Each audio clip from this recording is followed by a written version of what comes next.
બનાસકાંઠાનું જે રાજકારણ હતું ને એ બનાસકાંઠાનું રાજકારણ હવે બનાસકાંઠા અને પાલનપુરમાં નહીં રહ્યું. એ રાજકારણ હવે આખું થરાદ જિલ્લામાં આવી જશે. કારણ કે શંકરભાઈ કોઈ અહીંયાથી ધારાસભ્ય છે, એની બેન પણ અહીંયાથી જ સાંસદ છે, એટલે મતલબ કે અહીંયા ધારાસભ્ય હતા, અહીંયા સ્થાનીય છે અને બનાસકાંઠામાંથી સાંસદ છે.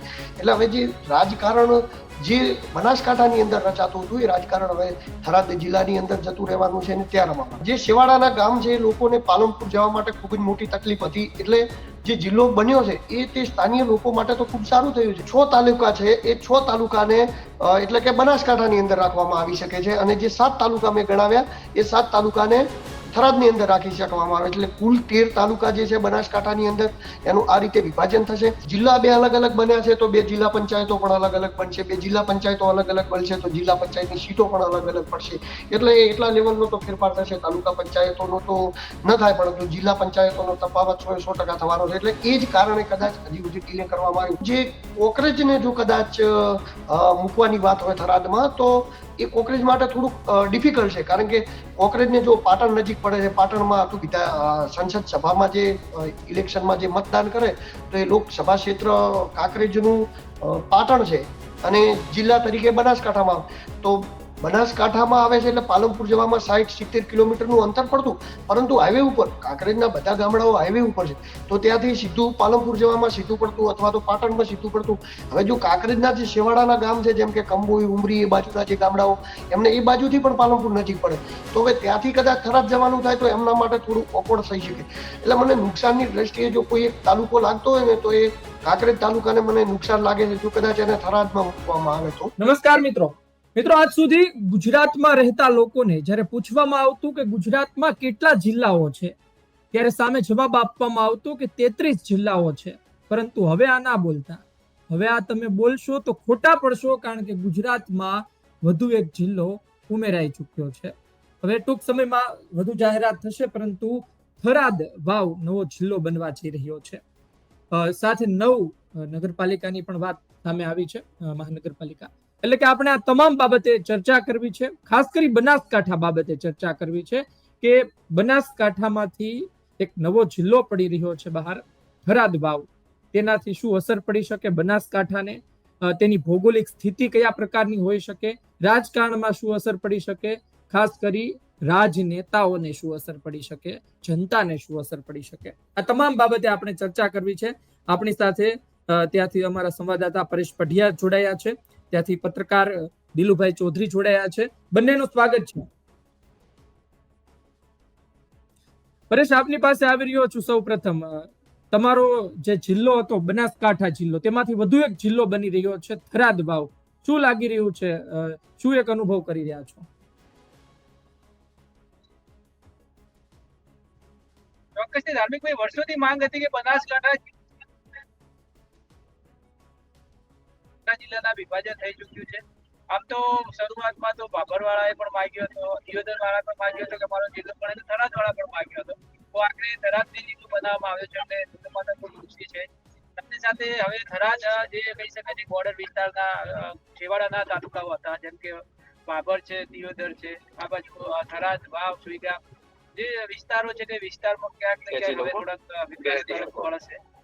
કારણ કે જે 14 જિલ્લાઓનો 14 તાલુકાઓનો જે વિસ્તાર હતો, હાલ બનાસકાંઠા એમાંથી 7 જેટલા તાલુકાઓ મારા ખ્યાલથી અલગ પડ્યા છે. ખાલી સત્તાવાર પૂરી જાહેરાત હવે થશે પણ થઈ ચૂકી છે. એટલે હવે જોયા એના કારણે બનાસકાંઠા અને થરાદ જિલ્લો જે પડ્યો છે એમને મોટો ફાયદો તો થશે. એના સ્થાનિક લોકો જે કહી શકાય છે કે માવસરી અને પાલનપુર વચ્ચેનો જે ડિસ્ટન્સ છે, ઓછામાં ઓછો 130 થી 40 કિલોમીટરનો ડિસ્ટન્સ હતો. કોઈને કાગળના કામ હોય, કોઈને ઓફિસ કામ હોય, જિલ્લાની ઓફિસોના મોટા કામ હોય તો છેક પાલનપુર સુધી લાગુ થવું પડતું. એમાં જો કોઈ અધિકારી ના મળે તો એમને બિચારા બીજા દિવસે પણ ધક્કા ખાવા પડતા હતા. એટલે કહી શકાય છે કે ત્યાંના લોકોને તો ખૂબ મોટો ફાયદો થશે જ આ જિલ્લાઓના વિભાજનના કારણે. સાથે સાથે જે થરાદ વિસ્તાર છે, સુઈગામ, વાવ છે, વિસ્તારનો હવે વિકાસ પણ થશે. યુવાનોને પણ નવી તકો મળશે, નવી રોજગારીના ઉભા થશે. સાથે સાથે ખેડૂતોને પણ મોટો ફાયદો થશે. આ વિસ્તારનો વિકાસ થશે એટલે સમગ્ર સ્થાનિક લોકોને પણ ફાયદો થશે. વાવ, સુઈગામ અને થરાદ જે કહી શકાય છે, વાવ થરાદ જિલ્લો જે છે તેને સરહદી વિસ્તારમાં આવેલો છે. ભારત પાકિસ્તાન બોર્ડર વિસ્તારમાં જે તાલુકાઓ હતા તે હવે થરાદ જિલ્લો બનવાના કારણે આ વિસ્તારનો પણ સારો એવો વિકાસ થશે. સાથે સાથે નવા એસપી મળશે, સાથે નવા કલેક્ટર પણ આ વિસ્તારને મળશે, એટલે ખૂબ જ મોટો ફાયદો આ વિસ્તારના લોકોને થશે. સુરક્ષાની દ્રષ્ટિએ જોઈએ કાં તો પછી વ્યવસાયની દ્રષ્ટિએ પણ ખૂબ જ મોટો ફાયદો આ વિસ્તારને થશે. સાથે સાથે બનાસકાંઠા જિલ્લાને પણ ઘણો મોટો ફાયદો થશે, કારણ કે તેમાંથી હવે 6-7 તાલુકાઓ અલગ પડી રહ્યા છે, એટલે કે જે વિભાજન તાલુકાઓમાં જે પ્રતિનિધિ થતી તે તાલુકાઓ ઓછા થયા છે, એટલે કે હવે 6 તાલુકાઓ બનાસકાંઠા જિલ્લામાં રહ્યા છે. એટલે બંને જિલ્લાઓને ઘણો બધો મોટો ફાયદો વિભાજન થવાથી આ વિસ્તારને થઈ શકે છે. જી પરેશ, દિલુભાઈ આપની પાસે આવી રહ્યો છું. કેવું લાગી રહ્યું છે? કારણ કે આજથી ઘણા મહિના પહેલા એક ચર્ચા હતી કે નવો જિલ્લો બનવા જઈ રહ્યો છે, અને ત્યારે થરાદની વાત સ્પેસિફિક કરવામાં આવી હતી કે થરાદ જિલ્લો બની શકે છે, અને આજે તેના પર મહોર લાગી છે. હા, એટલે વિસ્તારની દ્રષ્ટિએ જોઈએ તો કચ્છ અને બનાસકાંઠા આ વિસ્તાર જે સરહદી વિસ્તાર છે, કચ્છ અને બનાસકાંઠાને લાગતો, ત્યાંથી ક્યાંક જિલ્લો બનાવવાની વાત ચાલુ હતી. જેમ કે શરૂઆતની અંદર થરાદ જિલ્લો બનશે, રાધનપુર બનશે, આવી જે વાતચીતો આવી હતી ને એના આધારે જે ચર્ચા ચાલુ હતી, હવે થરાદ જિલ્લો બનવા જઈ રહ્યો છે. અને થરાદ પણ સરહદી વિસ્તારના લોકો છે, ધારો કે સુઈગામ, ત્યારબાદ આ બાજુ વાવ, જેમ કે પરેશભાઈએ કહ્યું માવશરી, પછી આ બાજુ જલોયા, તો આ બધા જે ગામ જે દૂર નડાબેટ સુધીના ગામો છે, ને ત્યાં તો કેવું છે, સરહદી વિસ્તારમાં એક ગામમાં જવું 20 કિલોમીટર આગળ જવાનું, એક ગામમાં જવાનું, ત્યાંથી ફરી પછી એ જ રસ્તે પાછું આવવાનું, ત્યારે પાછું તમે જે જગ્યાએથી ગયા હોય લોકેશન ઉપર આવી શકો. એટલે જે છેવાડાના ગામ છે, લોકોને પાલનપુર જવા માટે ખૂબ જ મોટી તકલીફ હતી. એટલે જે જિલ્લો બન્યો છે એ તે સ્થાનિય લોકો માટે તો ખૂબ સારું થયું છે, જેમ કે વાવના લોકો માટે સારું થયું છે, થરાદના લોકો માટે સારું થયું છે. હવે કારણ કે શું છે કે હવે એમને દૂર નહીં જવું પડે. હવે એ બધું, ત્યારબાદ દિવુદર પણ નજીક પડે છે, તો દિવુદરને પણ ફાયદો જ થયો છે.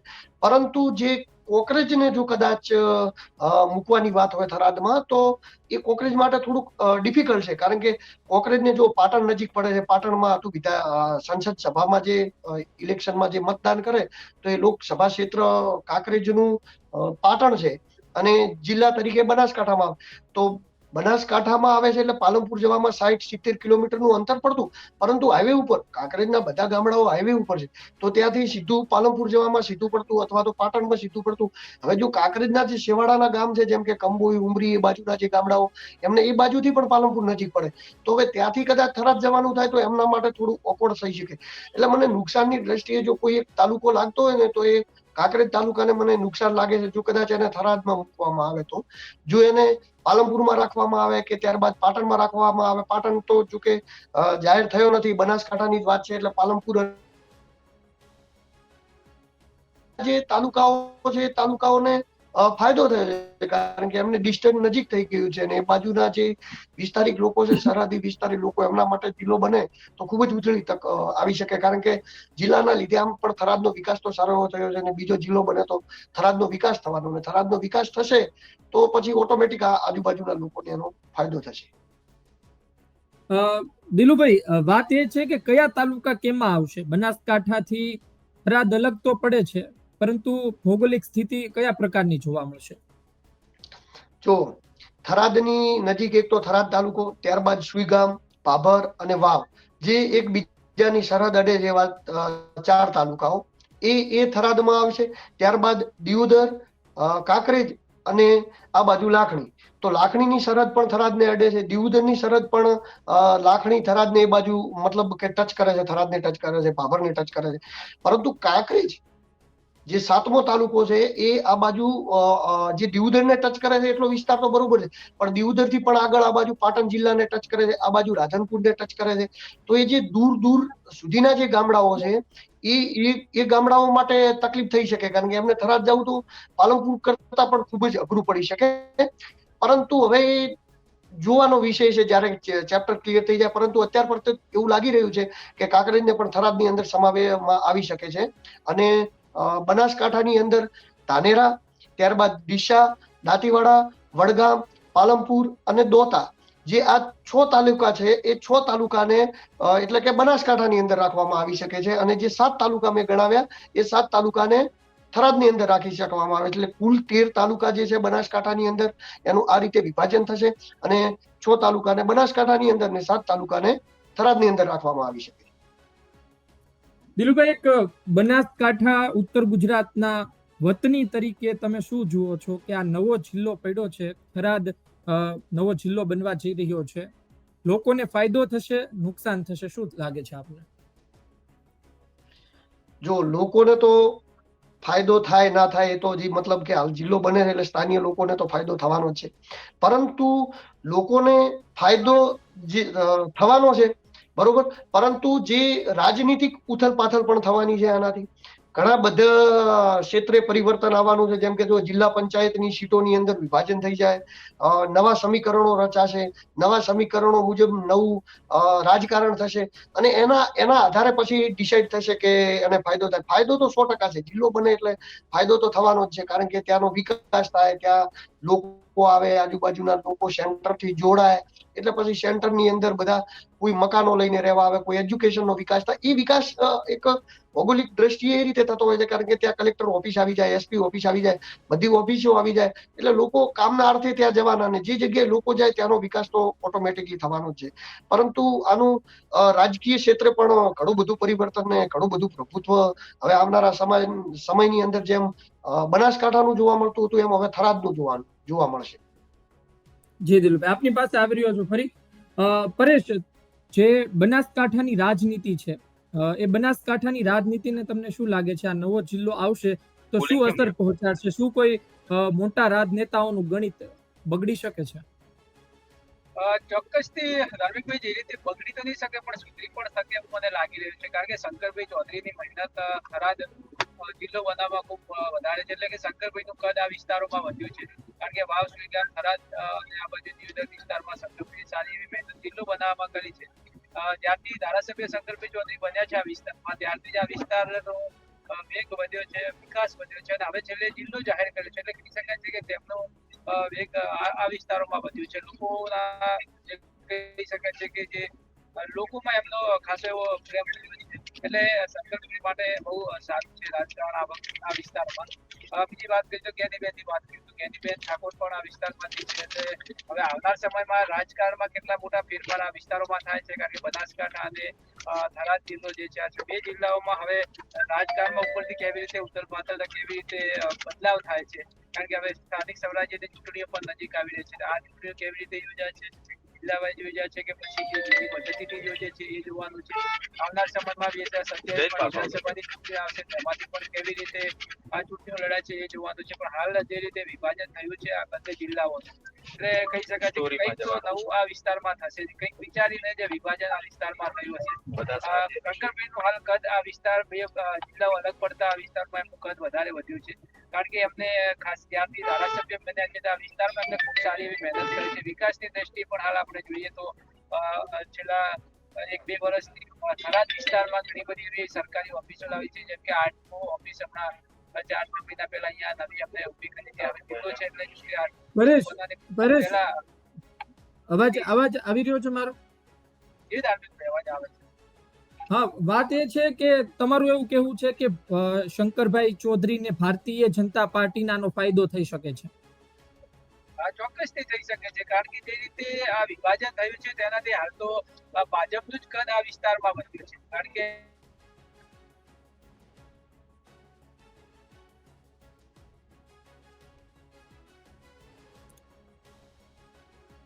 હવે સ્થાનિક લેવલના જે નેતાઓ છે, જી અવાજ આવી રહ્યો છે. આપનું ઇન્ટરનેટ ગયું હતું વચ્ચે, હવે અવાજ આવી રહ્યો છે. સ્થાનિક લેવલમાં હવે જે રીતે કહી શકાય છે કે વાવ, સુઈગામ અને બાબર છે, એમાં પણ કદાચ મને એવું લાગે છે કે આવનાર સમયમાં ધારાસભ્યો નવા મૂકી શકે છે, કારણ કે હવે જિલ્લો નાનો છે એટલે એમાં ધારાસભ્ય પણ કદાચ પહેલા કહી શકાય છે 3 તાલુકામાં એક જ ધારાસભ્ય ચૂંટાઈને આવતા હતા, જેમ કે હાલ ચૂંટણી થઈ તો સ્વરૂપજી ઠાકોર 3 તાલુકાઓ જે છે વાવ, સુઈગામ અને બાબર, આ 3 તાલુકામાંથી બન્યા છે. હવે એમાં પણ ધારાસભ્યોની સીટો પણ વધશે, એટલે કે કદાચ મારી દ્રષ્ટિએ એવું છે કે આ વિસ્તારમાં પણ નવા ધારાસભ્યો આવશે આવનાર ચૂંટણીમાં, એટલે કે નવા આ વિસ્તારમાં એક બનશે. ભાજપ કોંગ્રેસ સંબંધિત પણ કહી શકાય છે કે રાજકારણમાં પણ ગરમા વિસ્તારમાં રહેશે. જ્ઞાનીબેન ઠાકોર જે સાંસદ છે, હવે કયા વિસ્તારના હાલ તો જો કે જનરલ બંને જિલ્લાઓમાં સાંસદ, આવનાર સમયમાં જ્યારે નવી ચૂંટણી થશે આવનાર 5 વર્ષમાં, ત્યારે આ વિસ્તારમાં મને એવું લાગે છે કે બનાસકાંઠા અને થરાદ જિલ્લામાં સાંસદો પણ કદાચ બંને ચૂંટણીઓ અલગ થઈ શકે છે. હવે તો ઉપરથી થશે, પણ આ વિસ્તારોમાં ચૂંટણીમાં ઘણા બધા રાજકારણમાં ફેરબદલ થશે ખરા? જિલ્લો બહાર પડ્યો છે. જી દિલુ, આપને શું લાગી રહ્યું છે, કોને ફાયદો કોને નુકસાન? જો અત્યારે તો જે સીમાંકન થઈ રહ્યું છે એ પહેલું તો જે 7 તાલુકા જે જઈ રહ્યા છે એ તાલુકાની અંદરનું જે સીમાંકન છે એની અંદરનું જે રાજકારણ છે એના વિશે અભ્યાસ કરવો ખૂબ જરૂરી છે. પરંતુ જે સ્થાનિય લોકોને અત્યારે મતલબ કે જે જિલ્લો મળ્યો છે તો નો ડાઉટ શંકરભાઈને એમાં ફાયદો છે જ, 100% વાત છે, એમાં કંઈ પણ ખોટું નથી. કારણ કે એ ત્યાંથી ધારાસભ્ય હતા, ત્યારબાદ અધ્યક્ષ પણ હતા, એટલે વિધાનસભાના અધ્યક્ષ હતા અને એક જ જિલ્લો બન્યો છે થરાદ. એટલે શું છે કે એનો ફાયદો ત્યાં સ્થાનિય લોકોની અંદર જવાનો અને સ્થાનિય લોકોની અંદર એનો સારો મેસેજ જવાનો. પરંતુ બનાસકાંઠાનું જે રાજકારણ હતું ને એ બનાસકાંઠાનું રાજકારણ હવે બનાસકાંઠા અને પાલનપુરમાં નહીં રહ્યું. એ રાજકારણ હવે આખું થરાદ જિલ્લામાં આવી જશે. કારણ કે શંકરભાઈ અહીંયાથી ધારાસભ્ય છે, ગેનીબેન પણ અહીંયાથી જ સાંસદ છે, એટલે મતલબ કે અહીંયા ધારાસભ્ય હતા, અહીંયા સ્થાનીય છે અને બનાસકાંઠામાંથી સાંસદ છે. એટલે હવે જે રાજકારણ જે બનાસકાંઠાની અંદર રચાતું હતું એ રાજકારણ હવે થરાદ જિલ્લાની અંદર જતું રહેવાનું છે અને ત્યાં રમાવાનું. હવે ઇલેક્શનો ને ચૂંટણીઓનું તો કેવું હોય, વિકાસ કોઈ પણ થાય, કોઈ પણ રસ્તા બને, આ બને તે બને, ઇલેક્શનમાં ક્યારેય વિકાસને એટલું બધું પ્રેફરન્સ આપવામાં જ નથી આવતું. ઇલેક્શનની અંદર દર વખતે મુદ્દાઓ જાતિવાદ ઉપર જતા હોય છે, જાતિવાદ સમીકરણો ઉપર જતા રહે. એટલે હવે કેવા સમાજો કેટલા પ્રમાણમાં ત્યાં વસે છે, એના આધારે કેવી રીતે ટિકિટોનું વિતરણ થાય છે, અને એ બધી જ વિષયો અલગ જ દિશામાં જતા રહેતા હોય છે. પરંતુ હાલ પૂરતું સ્થાનિય લોકોને, ત્યાં જે સ્થાનિય સરહદી રહેતા લોકોને 100% એનો ફાયદો છે. અને એનું ક્રેડિટ જે કર્યું છે, જે ગવર્મેન્ટે જે કામકાજ કર્યું છે અને જે સરહદી વિસ્તારોની અંદર જે કામકાજ કર્યું છે એનું ક્રેડિટ જે થરાદની અંદર જે બન્યું છે એ અત્યાર પૂરતું સરકારને અને શંકરભાઈને એનો ફાયદો થઈ શકે, એમાં કોઈ નો ડાઉટ, એમાં કોઈ પણ મિનમેક નથી. કારણ કે સારી રીતે જો સારું કાર્ય થાય તો લોકો એને વખાણતા પણ હોય છે અને ખરાબ કાર્ય થાય તો લોકો એને આલોચના પણ કરતા હોય છે. એટલે અત્યાર પૂરતું સ્થાનિય વિસ્તાર માટે સારું કાર્ય ગણી શકાય. દિલુ, આપ ગેનીબેન માટે આ મુદ્દાને લઈને શું વિચારી રહ્યા છો? ગેનીબેન સાંસદ બન્યા અને હવે પાછો નવો જિલ્લો સામે આવ્યો. ઉપરથી ગેનીબેન પોતાની વિધાનસભા પણ નથી બચાવી શક્યા અત્યારે. હા, એટલે આમાં મેં તમને શું કહ્યું ધાર્મિક ભાઈ, કે જાતિવાદ એ બનાસકાંઠાની અંદર ચરણ સીમાએ રાજકારણ છે જાતિવાદનું. હવે આમાં કેવું, ગેનીબેનનો સમય હતો ત્યારે ગેનીબેનને બધા જે સમાજોએ સપોર્ટ કર્યો હતો, ત્યારબાદ ઠાકોર સમાજે પણ સપોર્ટ કર્યો હતો. હવે જે મતલબ કે જે ગુલાબસિંહ છે જેમને ગેનીબેનને ખૂબ જ સારી રીતે સપોર્ટ કર્યો હતો અને એમ એકદમ મજબૂતાઈથી સપોર્ટ કર્યો, એ જયારે ગુલાબસિંહનો વારો આવ્યો ત્યારે ગેનીબેને તો મેં તો સાચા દિલથી સપોર્ટ કર્યો છે, ખૂબ સાચી રીતે એમને હાથે ભર્યા છે. આપણે એમના ઉપર કોઈ એવું એલિગેશન નથી લગાવતા, પરંતુ સમાજ ક્યાંક ને ક્યાંક સાથે ન રહ્યો, ઠાકોર સમાજ સ્વરૂપજી સાથે રહ્યો. તો જે જાતિગત સમીકરણ છે ને, તમે જુઓ ને, પેલા ગેનીબેન જીતતા હતા તો વાવની અંદર ઠાકોર સમાજ જીતતો હતો, સ્વરૂપજી જીત્યા તો પણ ઠાકોર સમાજ જીત્યો. એક સમજવાની વસ્તુ છે. ભાજપ કોંગ્રેસ અહીંયા પછી આવે, અહીંયા જાતિગત સમીકરણોનું એટલું બધું પ્રભુત્વ છે બનાસકાંઠાની અંદર કે ઘણી બધી વાર જાતિગત સમીકરણો આગળ પક્ષો પણ નાના પડી જતા હોય, એમાં બધા સમાજો આવી ગયા. એટલે હવે ગેનીબેનના પણ ત્યાં જો કોકરેજને અંદર ઇન્ક્લુડ કરવામાં આવે તો કોકરેજમાં પણ ખૂબ બધા મોટા પ્રમાણમાં ઠાકોર સમાજ જે એડ થઈ જાય થરાદની અંદર, તો થરાદની અંદર પણ મોટા પ્રમાણમાં ચૌધરી સમાજ છે, વાવમાં ચૌધરી સમાજ છે, દિયોદરમાં ચૌધરી સમાજ છે. અને એવું સામે ફરીવાર પણ થરાદની અંદર ચૌધરી અને ઠાકોર સમાજનું પ્રભુત્વ સામે સરખું જ થઈ જશે.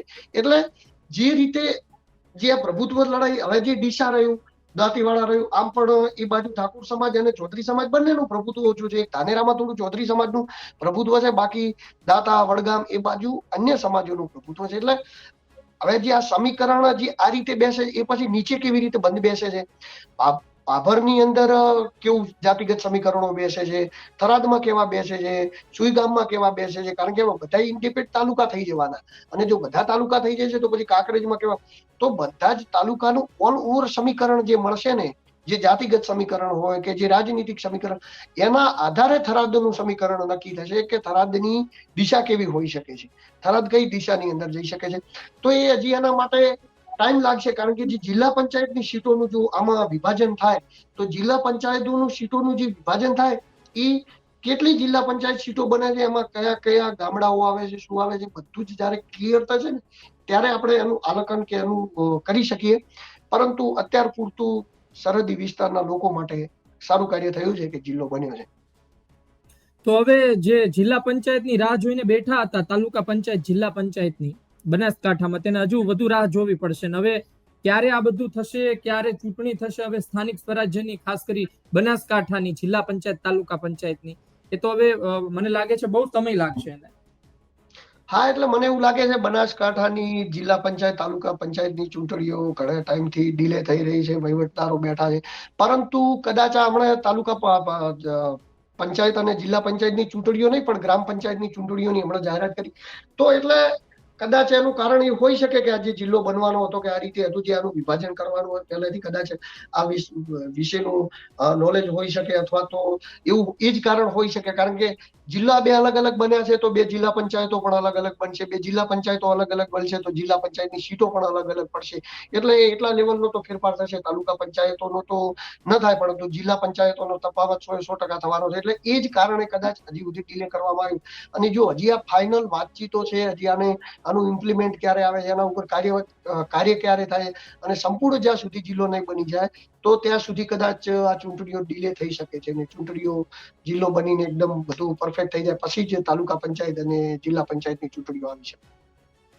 જી પરેશ, આપને છેલ્લો સવાલ પૂછી રહ્યો છું કે સ્થાનિક સ્વરાજ્યની ચૂંટણીમાં શું જુઓ છો, જે થરાદ જિલ્લો બન્યો છે તેના કારણે શું અસર પડી શકે? ચોક્કસ ધાર્મિક વસ્તુ અલગ પડ્યો છે તો સ્થાનિક સ્વરાજ્યની ચૂંટણીમાં હવે જોવાનું છે કે કેટલી ડીલે થાય છે. જૂની પદ્ધતિથી આ સ્થાનિક સ્વરાજ્યને આવનાર ચૂંટણીઓ લડાય છે કે પછી નવો જિલ્લો બહાર આવે છે તો કદાચ વિભાજનથી લડાય છે, હવે જોવાનું છે. કારણ કે હજી એ ચોક્કસથી આપણે ના કહી શકીએ કે સ્થાનિક સ્વરાજ્યની ચૂંટણી ડીલે થશે કે પછી જે સમયસર આવે છે. કારણ કે જો નજીક આવશે તો જે રીતે જૂની પદ્ધતિથી પણ લડી શકાય છે, કારણ કે બંને જિલ્લાની જે રીતે પહેલા લડાવતી હતી એ રીતે લડી શકે છે. પણ હવે જો ડીલે થશે તો કદાચ એમનું ગણિત કેવી રીતે છે પણ હાલ એ ચોક્કસથી આપણે નથી કહી શકાતા કે સ્થાનિક સ્વરાજ્યની ચૂંટણી કેવી રીતે લડે છે, કેવી રીતે આધાર રાખે. જી, તો આપ બંને મિત્રો અમારી સાથે જોડાયા બદલ ખૂબ ખૂબ આભાર, ધન્યવાદ. મને લાગે છે કે હવે જે રીતે દિલુભાઈએ કીધું એમ થરાદની અંદર શંકરભાઈ આવી ગયા, થરાદની અંદર બેની આવી ગયા, એટલે મને લાગે છે કે હવે આવનાર સમયમાં થરાદની ચર્ચા આપણે વધુ કરીશું. ઓકે, ધન્યવાદ. જી નમસ્કાર. તો આ હતા ત્યાંના સ્થાનિક પત્રકારો. જે વાત કરવામાં આવી તે વાત એવી છે કે જિલ્લો બન્યો તો છે, પરંતુ હવે આવનાર સમયમાં ધીરે ધીરે જેમ જેમ માહિતી સામે આવતી જશે તેમ તેમ આપણને ખબર પડશે કે હવે ત્યાંના જાતિગત સમીકરણ કઈ રીતે સેટ થઈ રહ્યા છે. બનાસકાંઠામાં વર્ષોથી આ જ ચાલે છે અને આવનાર સમયમાં આ ચાલશે કે નહીં એ પણ પ્રશ્નાર્થ છે. પણ જે ભૂતકાળની ચૂંટણી ગઈ, છેલ્લી વાવ વિધાનસભાની ચૂંટણી, એમાં પણ જોયું છે શું ચાલ્યું, એટલે કે તેના પર નિર્ભર છે. હવે જોઈએ આવનાર સમયમાં શું થાય છે. શંકરભાઈ ચૌધરીએ મહેનત કરી છે તો તેમને ત્યાંના લોકો દ્વારા એ બાબતનો શ્રેય પણ મળશે, ભાજપને થોડો ઘણો ફાયદો પણ થશે. પરંતુ આ બનાસકાંઠાની રાજનીતિ છે, અહીં દાવ ઊંધો પણ પડી શકે છે. જોઈએ હવે શું થાય છે આવનાર સમયમાં. સ્થાનિક સ્વરાજ્યની ચૂંટણીમાં શું થાય, તાલુકા પંચાયત જિલ્લા પંચાયતની ચૂંટણી, હવે તો પ્રશ્ન એ છે કે ક્યારે યોજાય છે. આપનું શું કહેવું છે કોમેન્ટ બોક્સમાં જરૂરથી લખજો. આ ચર્ચાને લઈને, નવા જિલ્લાને લઈને, આપ બનાસકાંઠામાં હતા, આપનો જિલ્લો હવે અલગ પડી રહ્યો છે તો આપ પોતે શું વિચારો છો, શું અનુભવ કરી રહ્યા છો, કોમેન્ટ બોક્સમાં જરૂરથી લખજો. આ માહિતી પસંદ આવી હોય લાઈક કરજો, શેર કરજો. મને આપશો રજા. નમસ્કાર.